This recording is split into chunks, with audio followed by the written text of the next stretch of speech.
नमस्कार, हमारे चैनल में आपका स्वागत है। मैं हूं रामचंद्र मौर्य।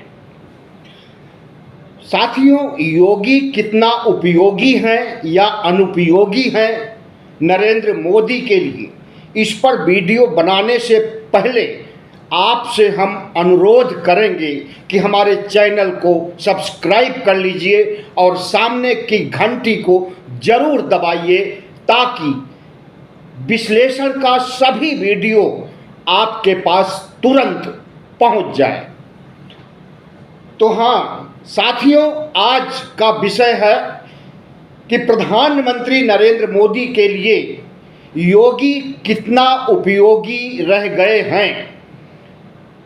याद कीजिए, तमाम जनसभाओं में प्रधानमंत्री नरेंद्र मोदी योगी को उपयोगी बताया करते थे, लेकिन अब अगर कोई जनसभा होगी तो उसमें योगी को अनुपयोगी बताया जाएगा, उपयोगी नहीं बताया जाएगा। इसकी वजह में जाने से पहले हमें संघ और बीजेपी के मोदी के रिश्तों पर गौर कर लेना चाहिए। संघ और बीजेपी में एक तरह से पर्दे के पीछे घमासान छिड़ा हुआ है। संघ चाहता है कि भारतीय जनता पार्टी का अध्यक्ष पद किसी संघ प्रचारक को मिले।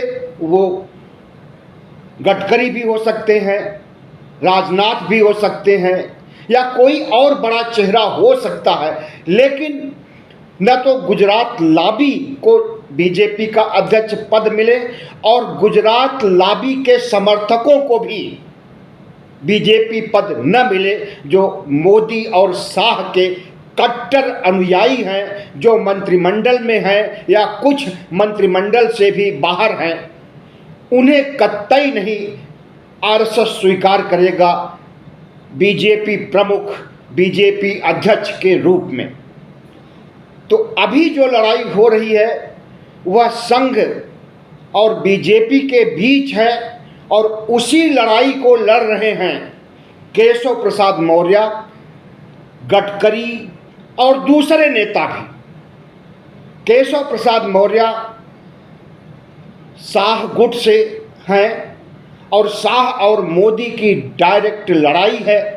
शाह गुट में और योगी गुट में, योगी गुट के कंधे पर आरएसएस का हाथ है और केशव प्रसाद मौर्य के कंधे पर तो आपको पता ही है कि शाह का हाथ है।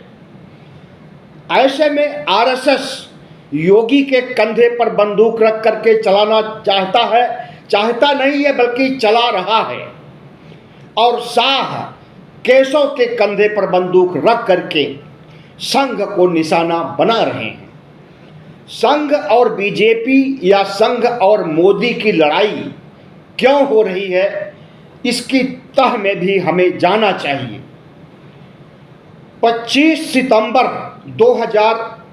17 सितंबर 2025 को प्रधानमंत्री 75 साल के हो रहे। 75 साल पूरा करने के बाद उन्हीं के बनाए हुए नियमों के अनुसार उन्हें मार्गदर्शक मंडल में जाना होगा। हालांकि जरूरी नहीं है कि मोदी ने नियम बनाया है तो उस नियम को खुद मोदी फॉलो करें। वह नियम अडवाणी, जोशी जैसे वरिष्ठ नेताओं के लिए बनाया गया था, और प्रधानमंत्री जब विष्णु के अवतार हैं तो इनके ऊपर कोई भी नियम नहीं लागू होगा जो इंसानों के ऊपर लागू होता है। तो प्रधानमंत्री नरेंद्र मोदी और आरएसएस प्रमुख मोहन भागवत के बीच जो लड़ाई है वो प्रधानमंत्री पद और बीजेपी अध्यक्ष की कुर्सी को लेकर के। आरएसएस चाहता है कि हिंदू हृदय सम्राट योगी आदित्यनाथ भारत के प्रधानमंत्री बने नरेंद्र मोदी के बाद, और नरेंद्र मोदी चाहते हैं कि उनके परम अनुयायी दाहिने हाथ, चाणक्य, कुछ भी कह लीजिए, बहुत कुछ है मोदी के लिए अमित शाह। तो वो चाहते हैं कि अमित शाह उनके उत्तराधिकारी बने। आरएसएस चाहता है कि गुजरात लाबी ने 10 साल तक राज कर लिया, हिंदू राष्ट्र नहीं बना सका, संविधान नहीं हटा सका और लोकतंत्र का खात्मा नहीं कर सका। आरएसएस जो कि एक आतंकी संगठन है, वह अपने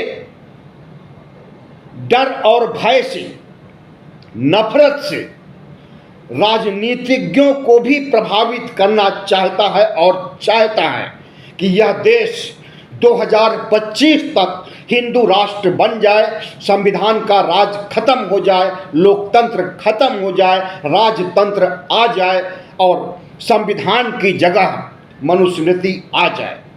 तो आरएसएस 1 साल 1.5 साल में पूरे तंत्र को, लोकतंत्र को, व्यवस्था को, संविधान को, सब कुछ को चौपट करना चाहता है, जिसके लिए नरेंद्र मोदी तैयार नहीं है।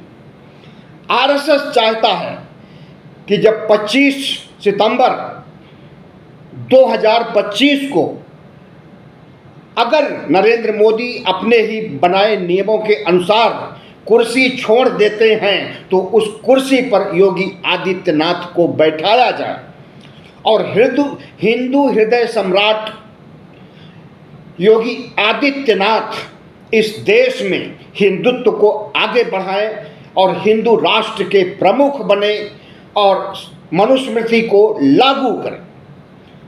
लेकिन जितना आरएसएस समझ रहा है, उसकी यह महत्वाकांक्षा क्या पूरा हो पाएगी? आरएसएस तो 1925 से 99 साल पहले से इस देश को हिंदू राष्ट्र बना रहा है और यहाँ तक कि उसने अंग्रेज़ों का भी साथ दिया, आज़ादी की लड़ाई में हिस्सा नहीं लिया और जब संविधान लागू होने की नौबत आई तो संविधान का विरोध भी किया। हमें नहीं लगता कि आरएसएस की जीत हो पाएगी और उसके मोहरे योगी आदित्यनाथ अगले प्रधानमंत्री बन सकेंगे। नरेंद्र मोदी ने बड़ी ठसक के साथ 10 वर्षों तक राज किया है और उस राज को आगे भी तीसरे टर्म में बढ़ाए हैं। अब जरूरी नहीं है कि तीसरा टर्म पूरा हो जाए, क्योंकि 2 बैसाखियों पर उनकी सरकार चल रही है। जिस दिन एक भी बैसाखी टूट जाएगी, नरेंद्र मोदी की सरकार गिर सकती है। संघ प्रमुख इसी फिराक में है कि अगर बैसाखियों के सहारे चलने वाली सरकार निकट भविष्य में टूटती है तो कुर्सी नरेंद्र मोदी को नहीं, अमित शाह, नरेंद्र मोदी खाली करेंगे कुर्सी तो अमित शाह को नहीं बल्कि योगी आदित्यनाथ को सौंपी जाए।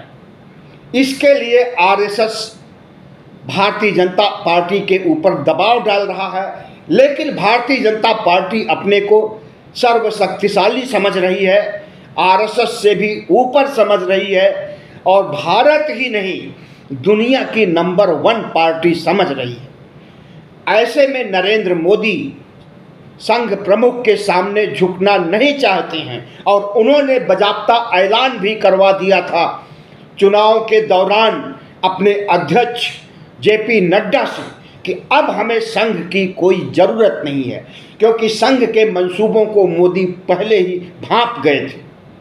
इसलिए संघ से छुटकारा पाने के लिए उन्होंने फतवा जारी करा दिया जेपी नड्डा से कि अब हमें संघ की ज़रूरत नहीं है। इस फतवा से संघ नाराज हुआ। संघ के प्रचारक या यूँ कहें स्वयंसेवक जो भारतीय जनता पार्टी के नेता हैं, मंत्रिमंडल में भी हैं, सांसद भी हैं, वे सब भी नाराज हुए, लेकिन पार्टी के अंदर बगावत नहीं कर सके थे, क्योंकि नरेंद्र मोदी की पकड़ इतनी अच्छी है अभी भी भारतीय जनता पार्टी पर कि जिसे वो चाहें कान पकड़ करके बाहर कर सकते हैं पार्टी से, संगठन से। ऐसे में लड़ाई संघ और मोदी के बीच की अब बढ़ती जा रही है। संघ नितिन गडकरी को मोहरा बनाया है, इधर दिल्ली में लखनऊ में योगी आदित्यनाथ को मोहरा बनाया है। इसी तरह से लगभग सभी राज्यों में उसके मोहरे फिट हो गए हैं और नरेंद्र मोदी और शाह को निकट भविष्य में गुजरात भेजने की प्लानिंग बना रहे हैं। संघ का मानना है कि नरेंद्र मोदी ने 10 साल तक राज किया, विपक्ष को भी नाराज किया, इस देश की साझा संस्कृति को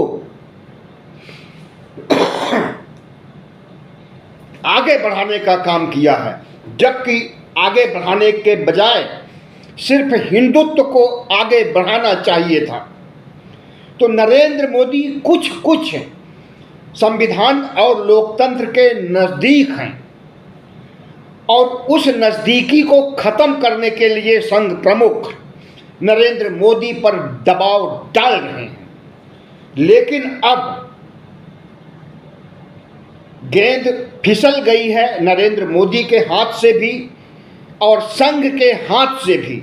इस देश की सत्ता अब पीडीए, पिछड़ा दलित अल्पसंख्यक इंडिया के हाथ में जाने वाली है, क्योंकि इंडिया गठबंधन के नेता और पीडीए प्रमुख अखिलेश यादव ने जो राग छेड़ी है ओबीसी, दलित और आदिवासियों के उत्थान की, उनकी जनगणना की, यह बात जंगल में आग की तरह पूरे देश में फैल रही है और इस समाज और इस देश के निचले स्तर पर रह रहे पिछड़े दलित आदिवासियों तक इंडिया गठबंधन और अखिलेश की आवाज़ पहुंच रही है कि प्रधानमंत्री नरेंद्र मोदी और संघ प्रमुख संविधान खत्म करके हिंदू राष्ट्र बनाना चाहते हैं और हम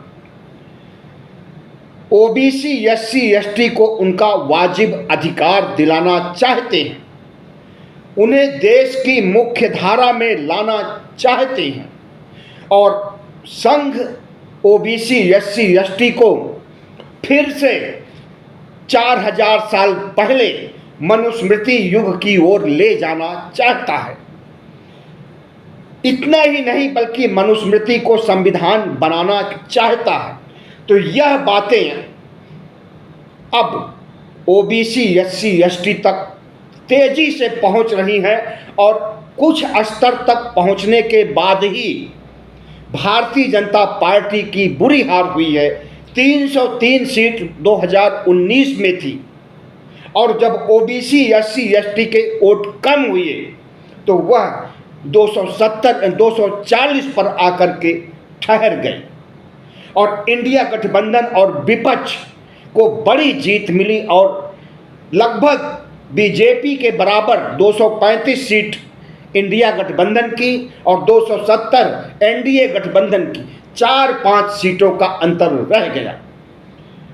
और जब भागवत और मोदी के इरादों को इस देश की जनता भांप लेगी, खास करके संघ के इरादे इस देश की जनता ओबीसी, एससी, एसटी के लोग भांप लेंगे, 98 करोड़ मतदाता भांप लेंगे। तो जिस तरह से धर्म के नाम पर हिंदू मुस्लिम करने पर अयोध्या जैसे राम मंदिर के निर्माण के बावजूद भारतीय जनता पार्टी को पूरे उत्तर प्रदेश में तो हार मिली ही, अयोध्या तक में भी उसकी बुरी हार हुई। तो आप समझ लीजिए कि अब जैसे जैसे ओबीसी, एससी, एसटी में चेतना आ रही है वैसे वैसे सत्ता से संघ और बीजेपी का हाथ खिसकने वाला है। तो लड़ाई इसी चीज में है। नरेंद्र मोदी चाहते हैं कि केशव प्रसाद मौर्य को उत्तर प्रदेश का मुख्यमंत्री बना करके राहुल के पिछड़े कार्ड को ध्वस्त किया जाए और पिछड़ा कार्ड खेलने का जिम्मा केशव प्रसाद मौर्य को दे दिया जाए, क्योंकि हिंदुत्व, सांप्रदायिक राजनीति, राम मंदिर से वोट नहीं मिलने वाला है निकट भविष्य में मध्यावधि चुनाव होगा तब भी, या 2029 में लोकसभा चुनाव होगा तब भी, हिंदुत्व के नाम पर, हिंदू मुस्लिम के नाम पर, सांप्रदायिकता के नाम पर, मंदिर के नाम पर, मथुरा काशी के नाम पर अब वोट नहीं मिलने वाला है। भविष्य की बातें भांप गए हैं नरेंद्र मोदी, लेकिन आरएसएस जो कि अपने एजेंडे को नहीं बदलना चाहता है और वह हिंदुत्व पर कायम रखना चाहता है, वह नरेंद्र मोदी जो कुछ मंसूबे भांपे हैं उस बात को संघ प्रमुख भी भांपे हैं। लेकिन चूंकि संघ प्रमुख सिर्फ हिंदुत्व और ब्राह्मणों, खास करके महाराष्ट्र के ब्राह्मण उनके प्रिय हैं और सवर्ण ब्राह्मण क्षत्रिय वैश्य उनकी तरक्की सुनिश्चित करना चाहते हैं और उन्हें जिस तरह से सदियों से इनका वर्चस्व रहा है उस वर्चस्व को समाज में, राजनीति में, हर जगह बरकरार रखना चाहते हैं। लेकिन अब इस देश में गंगा का पानी बहुत बह चुका है और अब देश अंगड़ाई ले रहा है, करवट ले रहा है और धर्म की राजनीति को खत्म करने का मन बना लिया है। ऐसे में नरेंद्र मोदी अगर पिछड़ा कार्ड खेलना चाहेंगे तब भी इस देश की जनता को विश्वास नहीं होगा। वे चाहेंगे, वे समझेंगे कि नरेंद्र मोदी कोई गेम प्लान के तहत, किसी षड्यंत्र और साजिश के तहत अपना दिमाग परिवर्तित कर लिए हैं, अपना दिल दिमाग बदल करके ओबीसी मुद्दा उठा लिए हैं और जब इनकी फिर से जीत होगी तो फिर से संघ की शरण में चले जाएंगे और जैसा संघ उंगली दिखाएगा वैसा ही करेंगे। इसलिए अब नरेंद्र मोदी को भी ज़्यादा उम्मीद नहीं है कि वो पिछड़ा कार्ड खेलने पर भी फिर से सरकार 2029 में या मध्यावधि चुनाव के बाद फिर से सरकार बना पाएंगे। और इस बात को भागवत नहीं समझ रहे हैं।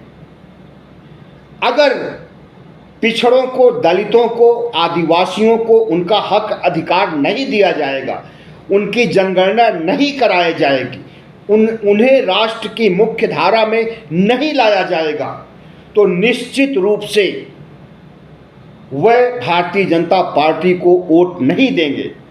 नरेंद्र मोदी और संघ प्रमुख के चाल चरित्र चेहरे को अच्छी तरह से इस देश के 98 करोड़ मतदाता भांप चुके हैं। तो असली लड़ाई जो योगी और शाह के बीच है, योगी खुद अपनी लड़ाई लड़ रहे हैं और भागवत के मोहरे बन करके, शाह केशव को मोहरा बना करके धर्म की राजनीति खत्म हो रही है। इसलिए पिछड़ा कार्ड खेलने के लिए केशव मौर्य को मुख्यमंत्री बनाना चाहते हैं और इसके लिए पिछले दिनों आपने देखा कि कितना बड़ा संग्राम, अंदरूनी संघर्ष भारतीय जनता पार्टी में छिड़ा। लेकिन 27-28 जुलाई को समन्वय बैठक और मुख्यमंत्रियों की बैठक आहूत करके प्रधानमंत्री नरेंद्र मोदी ने किसी तरह से उत्तर प्रदेश के मुख्यमंत्री योगी आदित्यनाथ के खिलाफ केशव के संघर्ष, केशव के बगावती स्वरूप पर ठंडा पानी डाल दिया। लेकिन उस पानी से आग की धू-धू बंद नहीं हो रही है। अभी भी केशव प्रसाद के अंदर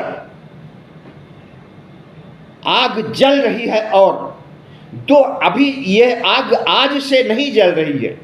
2017 में जब केशव मौर्य बीजेपी के अध्यक्ष थे और उन्होंने बड़ी जीत दिलाई, ओबीसी एससी एसटी का एक मुश्त वोट दिला करके, तो उन्हें मुख्यमंत्री नहीं बनाया गया। योगी आदित्यनाथ को पकड़ लाया गया और सवर्णवाद को इस देश में थोपने के लिए, ब्राह्मणवाद को थोपने के लिए, धर्म की अफीम चटाने के लिए योगी आदित्यनाथ को हिंदू हृदय सम्राट के रूप में मुख्यमंत्री बनाया गया।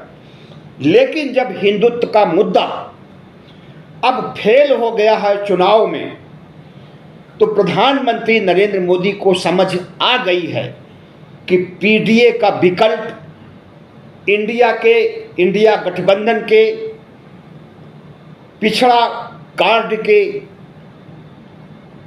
पिछड़े कार्ड को काट देने के लिए हमें केशव मौर्य को उत्तर प्रदेश का मुख्यमंत्री बनाना जरूरी हो गया है। सारी लड़ाई कुर्सी की है और इस कुर्सी की लड़ाई से योगी और शाह के बीच जो घमासान अभी भी चल रहा है, उससे भारतीय जनता पार्टी के अस्तित्व पर खतरा मंडराने लगा है। अगर योगी आदित्यनाथ को हटाया गया तो वह पहले ही घोषणा कर चुके हैं कि हम फिर से लौटकर गोरखपुर जाकर के मठ में सन्यासी बनकर नहीं बैठेंगे, मठाधीश बनकर नहीं बैठेंगे, बल्कि नरेंद्र मोदी शाह और नरेंद्र मोदी गुट वाली बीजेपी की नींव में मट्ठा डालने का काम करेंगे।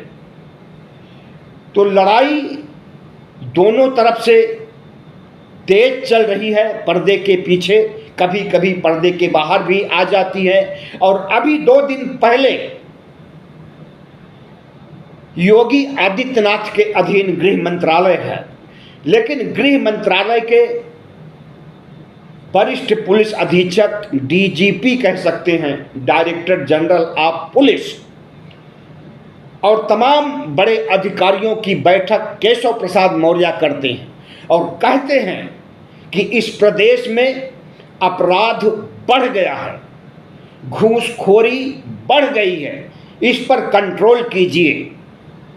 इस भारतीय जनता पार्टी की बड़ी फजीहत हो रही है, अपराध बढ़ने से, घूसखोरी बढ़ने से, भ्रष्टाचार बढ़ने से। तो यह काम योगी आदित्यनाथ को करना था और उन्हें पुलिस को टाइट करना चाहिए था। लेकिन योगी की पुलिस को, योगी के अंदर गृह मंत्रालय वाली पुलिस को केशव प्रसाद मौर्य टाइट करते हैं। और इतना ही नहीं, उन्होंने जिस रूप में टाइट किया पुलिस को, उसको ट्वीट भी करते हैं, एक्स पर पोस्ट बना करके डालते भी हैं, ताकि दुनिया को पता चले कि योगी के खिलाफ हम कितना बड़ा संघर्ष कर रहे हैं, कितनी बड़ी लड़ाई लड़ रहे हैं। योगी आदित्यनाथ इस घटना के बाद शांत बैठे हुए हैं और अवसर की तलाश कर रहे हैं कि कब अटैक किया जाए अमित शाह के ऊपर और केशव मौर्य के ऊपर। आपको हम याद दिला दें कि दिल्ली में 27-28 जुलाई को जब समन्वय बैठक थी, तो उसके फोटो सेशन में सारे मुख्यमंत्री, भारतीय जनता पार्टी के वरिष्ठ नेता इकट्ठा हुए थे फोटो खिंचाने के लिए, वीडियो बनाने के लिए। योगी आदित्यनाथ तमाम मुख्यमंत्रियों के साथ खड़े थे। प्रधानमंत्री नरेंद्र मोदी आते हैं, सारे मुख्यमंत्री नतमस्तक हो जाते हैं हाथ जोड़ करके, लेकिन योगी आदित्यनाथ ने हाथ नहीं जोड़ा, प्रधानमंत्री को नमन नहीं किया, नमस्कार नहीं किया। इसी से आप समझ लीजिए कि प्रधानमंत्री नरेंद्र मोदी अमित शाह के प्रति कितना गुस्सा योगी में भरा हुआ है, आरएसएस में भरा हुआ है। योगी ने गृह मंत्री अमित शाह के सामने भी हाथ नहीं जोड़ा, सिर नहीं झुकाया, नमन नहीं किया, बल्कि राजनाथ के सामने हाथ जोड़ दिया और सिर झुका दिया और उन्हें अपनी बगल वाली सीट पर जगह दिया। ऐसे में समझा जा सकता है कि भारतीय जनता पार्टी के अंदर पर्दे के पीछे कितनी बड़ी लड़ाई चल रही है। और जब केशव प्रसाद मौर्य पुलिस अधिकारियों की, डीजीपी की क्लास लेते हैं और उन्हें भ्रष्ट कहते हैं, तो एक तरह से योगी सरकार को भ्रष्ट कह रहे हैं अपने ही पार्टी के उप मुख्यमंत्री। तो कितना बड़ा संघर्ष है आप अच्छी तरह से समझ सकते हैं। योगी आदित्यनाथ की छुट्टी निश्चित है कि होगी, लेकिन सही समय का इंतजार कर रहे हैं मोदी और शाह। वह सही समय कब आएगा कुछ नहीं कहा जा सकता है। लोगों का अनुमान है, हमारा भी अनुमान है कि उत्तर प्रदेश में 10 सीटों का पर चुनाव होने वाला है। अगर इसमें बड़ी हार होती है, जैसे कि पहले हार हो चुकी है, और 3 राज्यों में हरियाणा, महाराष्ट्र, झारखंड में चुनाव होने वाला है, और अगर इन चुनावों में भी भारतीय जनता पार्टी की हार होती है, तब नरेंद्र मोदी और शाह बैकफुट पर आ जाएंगे और योगी को बर्खास्त नहीं कर सकेंगे। अगर इन उपचुनाव को और तीनों राज्यों को जीत लेंगे तो माना जाएगा कि भारतीय जनता पार्टी पहले की तरह फिर से शक्तिशाली हो गई है, और मोदी का ठसक, मोदी का अहंकार, मोदी का तानाशाही रवैया जैसे 10 सालों तक चला है वो आगे भी चलेगा 2029 तक। और अगर ऐसा होता है, उपचुनाव में जीत होती है, 3 राज्यों में जीत होती है, तब उसी समय योगी का जाना तय है। और अगर 400 पार सीटें लोकसभा चुनाव में मिल गई होती तो अब तक योगी की विदाई हो गई होती। भारतीय जनता पार्टी कमजोर होगी तब योगी नहीं जाएंगे। भारतीय जनता पार्टी फिर से ताकतवर होगी मोदी और शाह के नेतृत्व में, तब योगी का कोई अस्तित्व नहीं होगा। फिर से उन्हें मठ लौटना पड़ेगा गोरखपुर के। वो कितना भी कोशिश करेंगे बीजेपी की जड़ों में मट्ठा नहीं डाल सकेंगे। भारतीय जनता पार्टी की अंदरूनी लड़ाई का फायदा किसे मिल रहा है, एक लाइन में आप इसे भी समझ लीजिए। भारतीय जनता पार्टी के अंदर जितनी लड़ाई, जितना घमासान योगी के माध्यम से, गडकरी के माध्यम से, दूसरे नेताओं के माध्यम से हो रही है बीजेपी और संघ के बीच में, और बीजेपी कमजोर होती है तो इसका पूरा फायदा इंडिया गठबंधन और पीडीए अखिलेश यादव को मिलने वाला है। और हमें लगता है कि जब किसी भी वंश का सत्यानाश होना होता है तो सबसे पहले उस राजवंश में, उस शासन में आपसी गुटबाजी, आपसी अंतर्कलह, आपसी घमासान बढ़ जाता है और उसी से उसका पतन हो जाता है। इतिहास गवाह है इस बात के लिए कि जिस राजवंश में अंदरूनी संघर्ष, आपसी बैर और आपसी घमासान हुआ है, वह राजवंश खत्म हो गया है, फिर दूसरे राजवंश का जन्म हुआ है। इंडिया गठबंधन का भी जन्म हो चुका है और अब इंडिया गठबंधन के लिए माकूल जमीन तैयार हो रही है। और इंडिया गठबंधन के प्रमुख में सोनिया गांधी भी हैं। उन्होंने कह दिया है कि अब देश में कांग्रेस और इंडिया गठबंधन के अनुकूल जमीन तैयार हो रही है, इसके लिए तैयार हो जाइए। कांग्रेस और इंडिया गठबंधन के नेताओं को यह सलाह दे दी है। बहुत बहुत धन्यवाद। हमारे चैनल को सब्सक्राइब कीजिएगा, लाइक कीजिएगा और शेयर कीजिएगा।